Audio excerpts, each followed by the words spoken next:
ജഗദീഷിൻ്റെ characters എന്നെ മുഴുവൻ ആ സിനിമയിൽ നിന്ന് എഡിറ്റ് ചെയ്ത് മാറ്റിയപ്പോൾ ആ സിനിമയുടെ ഫ്ലോ ബെറ്ററായി. ചിത്രം എന്ന് പറഞ്ഞ സിനിമയിൽ ഇന്നസെൻ്റ് എന്ന് പറഞ്ഞ ഒരാളെ പലരും കണ്ടിട്ടില്ല. അദ്ദേഹം ഒരു സീനിലുണ്ട് ഇപ്പോഴും. അദ്ദേഹം ഒരു ഫുൾ ലെങ്ത് റോളാണ്, അത് കട്ട് ചെയ്ത് കളഞ്ഞു അവസാനം. അതുപോലെ തന്നെയാണ് ജഗദീഷിന് ഒരുപാട് സീനുകളുണ്ടായിരുന്നു, മുഴുവൻ കട്ട് ചെയ്തതിന് കാരണം സിനിമ കണ്ടു കഴിഞ്ഞപ്പോൾ എൻ്റെ അന്നത്തെ എഡിറ്റർ, എൻ്റെ ഗുരുനാഥൻ കൂടെയാണ് അദ്ദേഹം.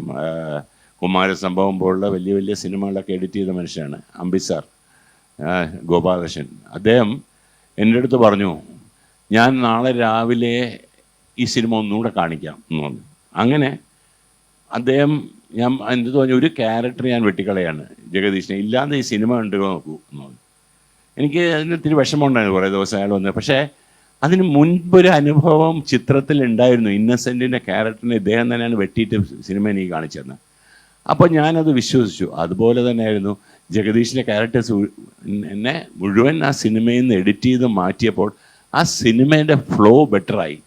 ഇപ്പോൾ നിങ്ങൾ കണ്ട് രസിക്കുന്ന ആ സുഖം സിനിമയുമായിട്ട് ബന്ധമില്ലാതെ ഹ്യൂമറിന് വേണ്ടി മാത്രമുള്ള ഒരു ക്യാരക്ടർ വന്നെങ്കിൽ ഈ കാണുന്ന സുഖം നഷ്ടപ്പെട്ടേനെ. അത് വളരെ ഇമ്പോർട്ടൻ്റ് ആണ്. എഡിറ്റർ ഈസ് നമ്മുടെ ഒരു റൈറ്റ് ഹാൻഡാണ് എഡിറ്റർ എന്ന് പറയുന്നത്.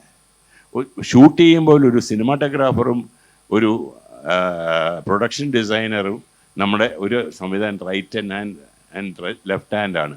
അത് കഴിഞ്ഞാൽ നമ്മളെ നയിക്കുന്ന നമ്മൾക്കൊരു ഫിലിം മേക്കറിന് ഗൈഡൻസ് തരുന്നത് എഡിറ്റർ തന്നെയാണ്. അതുകൊണ്ട് ഞാൻ പറഞ്ഞത് പലരുടെ കോൺട്രിബ്യൂഷനാണ് സിനിമ, അല്ലാതെ എൻ്റെ സിനിമ എന്ന് ഒരാൾക്കും പറയാൻ അവകാശമില്ല.